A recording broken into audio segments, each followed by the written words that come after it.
నా భోజనం తిని నాకే ద్రోహం చేస్తావా? సీఎం రేవంత్ రెడ్డిపై ఎంఏ ముహిం ఆగ్రహం. అమీన్పూర్ ఏప్రిల్ 12 సంగారెడ్డి జిల్లా అమీన్పూర్ మండల ఐలాపూర్ గ్రామంలో ప్రభుత్వ భూమి స్వాధీనం, గెస్ట్ హౌజు, అపార్ట్మెంట్ కూల్చివేతలపై బీఆర్ఎస్ నేత న్యాయవాది ఎంఏ ముహిం స్పందించారు. తన తండ్రి ఎంఏ షరీఫ్తో కలిసి మాట్లాడిన ముహిం రాష్ట్ర ముఖ్యమంత్రి రేవంత్ రెడ్డిపై వివాదాస్పద వ్యాఖ్యలు చేశారు.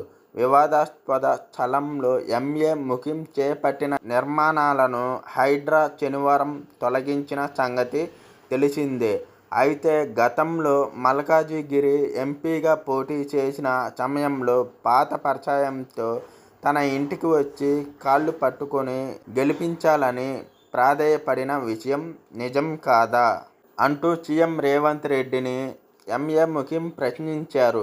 కేవలం కక్షపూరితంగా తనను వేధిస్తున్నారని ఆరోపించారు. నా ఇంట్లో భోజనం చేసి నీళ్లు తాగి నాకే ద్రోహం చేస్తావా అని సీఎంపై ధ్వజమెత్తారు. తాత ముత్తాతల నుంచి సాగు చేసుకుంటున్న వ్యవసాయ భూమి చుట్టూ ఫెన్సింగ్ వేయడం ఎంతవరకు సమంజసమని ప్రశ్నించారు. ఏకపక్షంగా ప్రభుత్వ భూమి అని తేల్చి చర్యలకు దిగడం సరికాదని అన్నారు. ప్రభుత్వం, హైడ్రా ఎన్ని కుట్రలు చేసినా న్యాయస్థానంపై నమ్మకంతో ముందుకు వెళ్తామని ముహిం పేర్కొన్నారు.